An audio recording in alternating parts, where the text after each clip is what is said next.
Hello friends, আজ আমি চলে এসেছি আমার বড় ননদের মেয়ের বাড়িতে। সেখানে 3 দিন ধরে ওদের একটা পুজোর আয়োজন করা হয়েছে এবং এই পুজোটা যজ্ঞের মধ্যে দিয়েই তা করবে। বেনারস থেকে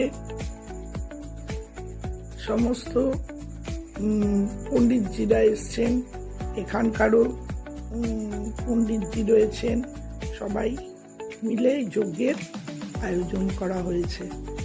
যাই হোক, এখানে আমরা সব আত্মীয় স্বজন সবাই এসছি। আজকে পুজোর প্রথম দিন। আমার এই পুজোর আয়োজন দেখে খুব ভালো লাগলো।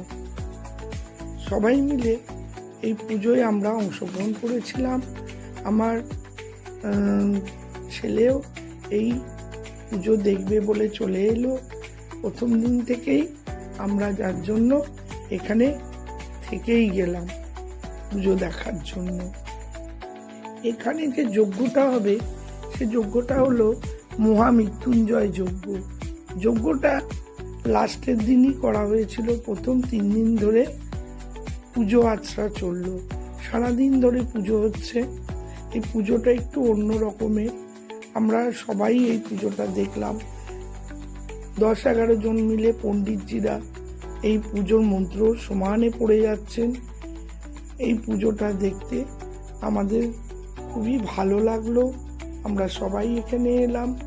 আমার ননদের মেয়ের তার ননদরাও এখানে উপস্থিত ছিল।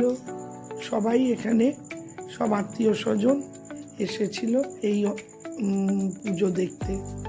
আমাদের এটা খুবই ভালো লাগলো এই পুজো দেখে। এরকম ধরনের পুজো আমরা আগে খুব একটা দেখিনি, খুব কম দেখা যায় এই ধরনের পুজো।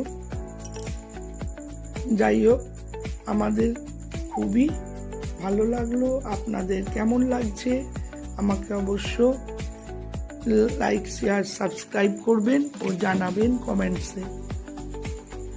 অবশ্যই আপনারা এটা দেখবেন। সুন্দরভাবে পুজোটা হয়েছে। আমি অবশ্য মন্ত্রগুলো দিইনি, তবে সুন্দর ওনারা মন্ত্র উচ্চারণ করছিলেন। আমার এটা খুবই ভালো লাগছিল। পরিবেশটা খুবই সুন্দর হয়েছিল। আমার ছেলেও খুব ভালো লেগেছে। একদিন তো এই পুজোর জন্য স্কুলই গেল না। হ্যালো ফ্রেন্ডস, আজ আমি চলে এসেছি আমার বড় ননদের মেয়ের বাড়িতে। সেখানে